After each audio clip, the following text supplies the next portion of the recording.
नमस्कार साथियों, मैं हूं Pramod Kumar Kandwal intensive spiritual path से। तत्वज्ञानी संत के द्वारा जो क्रियाएं होती हैं उनका कोई कर्ता नहीं होता। उनकी क्रियाएं अभिमान शून्य होती हैं।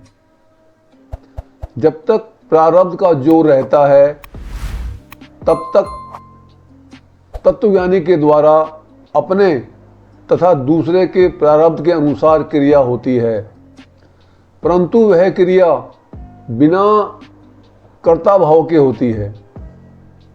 जैसे चलती कार में से ड्राइवर कूद जाए तो भी बिना ड्राइवर के गाड़ी तब तक चलती रहती है जब तक उसके अंदर वेग है, चाल है। तत्वज्ञानी संत का जैसा स्वभाव, सोसाइटी, शिक्षा, ज्ञान तथा साधना होती है, उसके अनुसार सब क्रियाएं होती हैं, मगर अहम भाव ना होने से वह क्रियाएं फलजनक नहीं होती।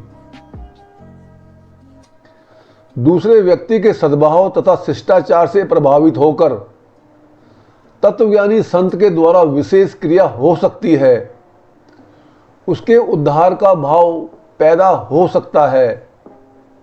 अतः उन पर सद्भाव करके मनुष्य बहुत विशेष लाभ ले सकता है। यह भक्त के ऊपर निर्भर है।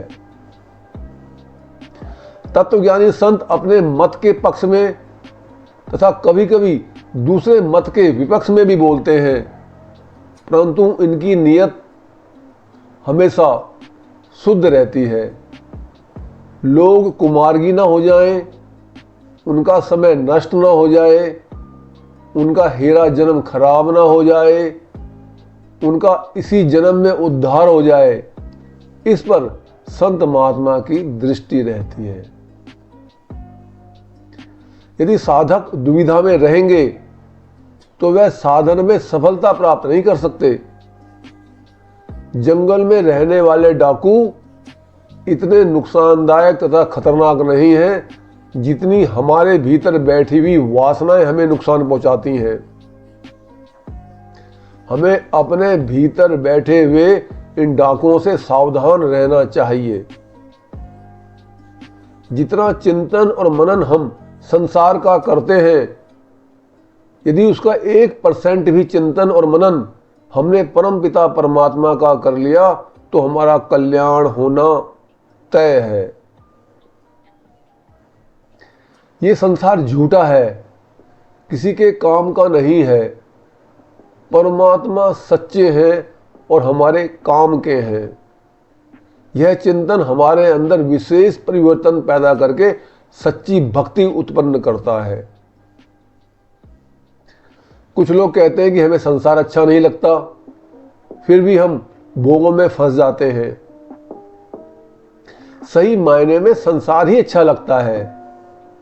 यदि संसार बुरा लगता होता तो हम भोग में फंस ही नहीं सकते थे। भगवान बिना प्रार्थना किए भी सबकी रक्षा करते हैं। भगवान की कृपा भी सब पर होती है, पर जो उसकी कृपा और दया को पहचानता है और स्वीकार करता है, उस पर वह कृपा ज्यादा फलीभूत होती है।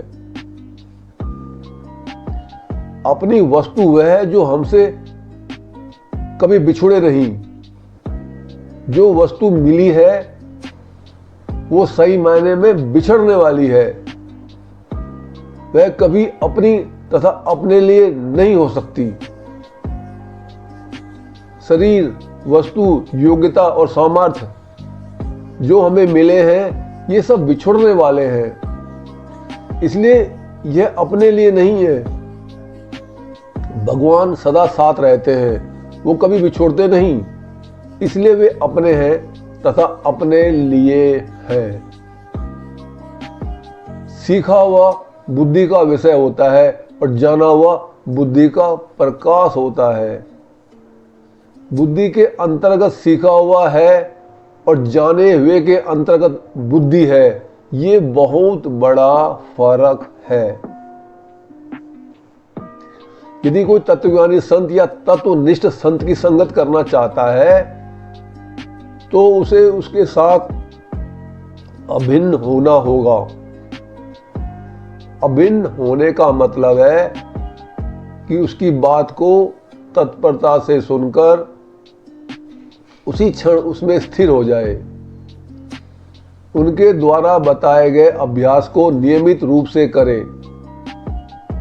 यदि उसके अंदर उनकी बात में कोई संदेह हो तो उसी समय पूछ ले।